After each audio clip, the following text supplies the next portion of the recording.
কতটা শক্তিশালী হতে পারে ঘূর্ণিঝড় রিমাল এই মাত্র জানালো আবহাওয়া অফিস। যদি বলি যে উপকূলে এরই মধ্যে কিন্তু যদি বলি যে ভারী বর্ষণ হচ্ছে এবং যদি বলি বাংলাদেশের আঘাত হানতে যাওয়া এই ঘূর্ণিঝড় এরই মধ্যে কিন্তু প্রবল ঘূর্ণিঝড়ের রূপ নিয়েছে। প্রিয় দর্শক, আবহাওয়া অধিদপ্তর থেকে সরাসরি সমকাল লাইভে আপনাদের সঙ্গে যুক্ত রয়েছে আমি মামুন সোহাগ এবং আমার হাতে বেশ কিছু তথ্য রয়েছে। এইমাত্র আবহাওয়া অফিস জানালো, যদি বলি যে বাংলাদেশের দিকে ধেয়ে আসতে থাকা ঘূর্ণিঝড়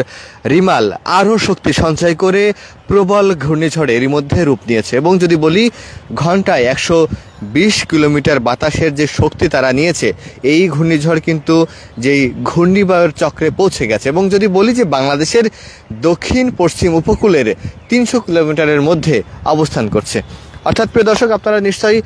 বুঝতে পারছেন যে ঘূর্ণিঝড় রিমাল বাংলাদেশের উপকূল সহ বিভিন্ন জেলাগুলোতে কিন্তু আমরা দেখেছি যে গতকাল থেকে যে বৃষ্টিপাতের যে চিত্র, ভারী কিংবা মুষলধারে বৃষ্টির চিত্র দেখেছিলাম, কিন্তু আবহাওয়া অফিস এরই মাত্র জানালো যে আজ বিকাল নাগাদ এবং একই সঙ্গে যদি বলি মধ্যরাতের পরে আসলে এই ঘূর্ণিঝড়টি আঘাত আনতে পারে এবং তারা এরই মধ্যে বলেছে ঘূর্ণিঝড়ে অন্যান্য বছরের ঘূর্ণিঝড়ের মতো না হলেও এবারের মাত্রাটা কিন্তু একটু ব্যতিক্রম হবে, একটু ইঙ্গিত দিয়েছেন আবহাওয়া অধিদপ্তর। এবং আমরা যদি আপনাদের এই ব্রিফিংয়ের তথ্য আসলে দর্শক আপনাদেরকে জানিয়ে দিই যে আবহাওয়া অধিদপ্তর কিছুক্ষণ আগে জানালেন যে এই প্রবল ঘূর্ণিঝড় কিন্তু পরিণত হয়েছে এবং এরই মধ্যে তারা কিন্তু মহা বিপদ সংকেত দেখাতে বলা হয়েছে। প্রিয় দর্শক, আপনারা কে কোথা থেকে এই লাইভটি দেখছেন আপনারা লিখে জানাতে পারেন আপনার অবস্থান এবং আপনার যেখান থেকে আপনারা এই লাইভটি দেখছেন সেখানকার পরিস্থিতি কি সেটাও আমাদের জানাতে পারেন। দর্শক, একটু জানিয়ে দিই যে এই প্রবল ঘূর্ণিঝড় রিমাল আজ রোববার সন্ধ্যা অথবা মধ্যরাতের দিকে বাংলাদেশের খেপুপাড়া ও ভারতের সাগর দ্বীপের মাঝামাঝি এলাকা থেকে উপকূল অতিক্রম করতে পারে। অর্থাৎ আজ বিকাল 3টার পর থেকে বোঝা যাবে যে এই ঘূর্ণিঝড় রিমাল বাংলাদেশে ঠিক কতটা আঘাত আনতে পারে এবং যদি বলি যে উপকূল থেকে যদি বলি 300 কিলোমিটারের মধ্যে এই মুহূর্তে অবস্থান করছে এবং ওই এলাকাটিতে কিন্তু নদীর পানি বেড়েছে, সাধারণ মানুষ যে নিরাপদ আশ্রয়স্থলে নিয়েছে। একই সঙ্গে যদি বলি বৃষ্টির মাত্রা কিন্তু সেখানে বেড়েছে, সাতক্ষীরায় বৃষ্টি হচ্ছে, এরকম বেশ কিছু জায়গায় আমরা দেখেছি যে মোংলা পায়রা সমুদ্র বন্দরকে 10 নম্বর এবং একই সঙ্গে যে সাগর উত্তাল থাকার কারণে কিন্তু চট্টগ্রাম এবং কক্সবাজার সমুদ্র বন্দরকেও মহা বিপদ সংকেত এবং সেখানে কিন্তু 9 নম্বর বিপদ সংকেত দেখাতে বলা হয়েছে। অর্থাৎ যদি বলি যে আবহাওয়ার বিশেষ বুলেটিনে কিন্তু কিছুক্ষণ আগে বলেছে যে প্রবল ঘূর্ণিঝড় রোমাল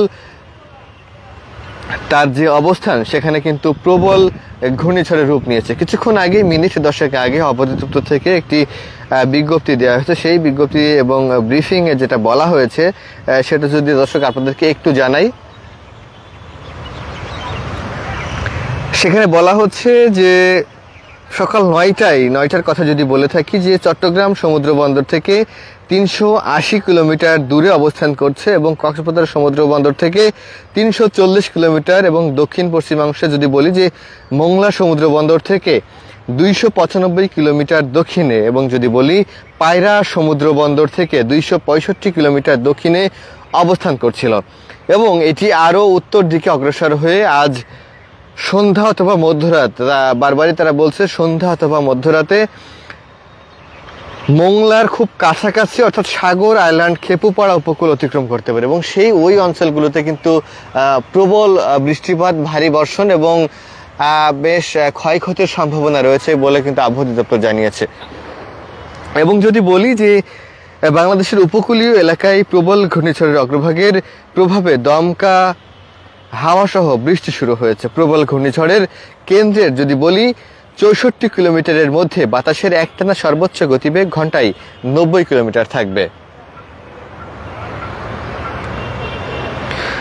দর্শক, আমার হাতে আরো বেশ কিছু তথ্য রয়েছে, এই তথ্যগুলো আপনাদেরকে নিশ্চয় জানাতে চাই যে মোংলা ও পায়রা সমুদ্র বন্দরকে 10 নম্বর মহাবিপদ সংকেত এরই মধ্যে দেখানো হয়েছে এবং দেখিয়ে যেতে বলা হয়েছে এবং এইমাত্র দেখানো হয়েছে এবং এই সংকেত কিন্তু ধারাবাহিকভাবে আজ মধ্যরাত পর্যন্ত দেখিয়ে যেতে বলা হয়েছে। পরবর্তীতে তারা নিশ্চয়ই আপডেট জানাবেন, তবে এখন পর্যন্ত এই সংকেত আজ বিকাল নাগাদ চলমান থাকবে। এবং যদি অন্যান্য কথা বলি যে আবহাওয়া দপ্তরকে আমরা বলেছিলাম যে বিশেষ করে ঢাকার আবহাওয়া কেমন থাকবে। ঢাকাতেও আসলে তারা বলছিলেন যেহেতু উপকূল থেকে 300 কিলোমিটারের মধ্যে এই মুহূর্তে এই ঘূর্ণিঝড় অবস্থান করছে এবং ঢাকার আবহাওয়া কিন্তু মেঘাচ্ছন্ন এখনো, কিন্তু যদি বলি এখনো মেঘাচ্ছন্ন রয়েছে। এই আবহাওয়ার অবস্থান কিন্তু আসলে রাজধানীর আগারগাঁও আবহাওয়া দপ্তরের সামনে থেকে যদি বলি, এখানেও কিন্তু আকাশ মেঘাচ্ছন্ন রয়েছে এবং এই মুহূর্তে যদি বলি যে ঢাকার কথা আবহাওয়া দপ্তর থেকে বলা হয়েছে যে ঢাকাতেও কিন্তু বৃষ্টিপাতের সম্ভাবনা রয়েছে এবং সেই বৃষ্টিপাত আগামীকাল সারাদিন ঢাকা সহ সারা দেশের বিভিন্ন অধিকাংশ জেলাগুলোতেই কিন্তু বৃষ্টিপাতের সম্ভাবনা রয়েছে। এবং বলা হচ্ছে বিশেষ করে খুলনা, সাতক্ষীরা, বাগেরহাট, পিরোজপুর, ঝালকাঠি, বরগুনা, বরিশাল, পটুয়াখালী, ফেনী, কুমিল্লা, নোয়াখালী, লক্ষ্মীপুর, চাঁদপুর, চট্টগ্রাম ও কক্সবাজার জেলার নদী বন্দরগুলোকেও কিন্তু নৌ মহাবিপদ সংকেত দেখাতে বলা হয়েছে এবং বলা হচ্ছে যে এই যে অঞ্চলগুলোতে বৃষ্টিপাতের কথা বলা হচ্ছে, সতর্কতার কথা বলা হচ্ছে, সেই অঞ্চলগুলোতে কিন্তু বারবারই একটা বিষয় ইঙ্গিত করে বলা হচ্ছে যে ঘূর্ণিঝড়ের প্রভাবে কিন্তু এরই মধ্যে উপকূলে ঝড়ো হাওয়ার সঙ্গে বৃষ্টিপাত শুরু হয়েছে।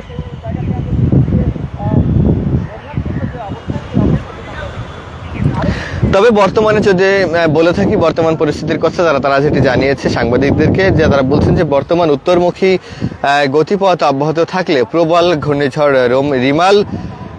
সন্ধ্যা অথবা মধ্যরাতের দিকে বাংলাদেশের খেপুপাড়া ও ভারতের সাগর দ্বীপের মাঝামাঝি এলাকা দিয়ে অতিক্রম করতে পারে। এই ছিল আসলে আবহাওয়া দপ্তর থেকে সবশেষ পরিস্থিতি। প্রিয় দর্শক, এতক্ষণ আমাদের সঙ্গে যুক্ত থাকার জন্য আপনাদের সবাইকে ধন্যবাদ, শুভেচ্ছা।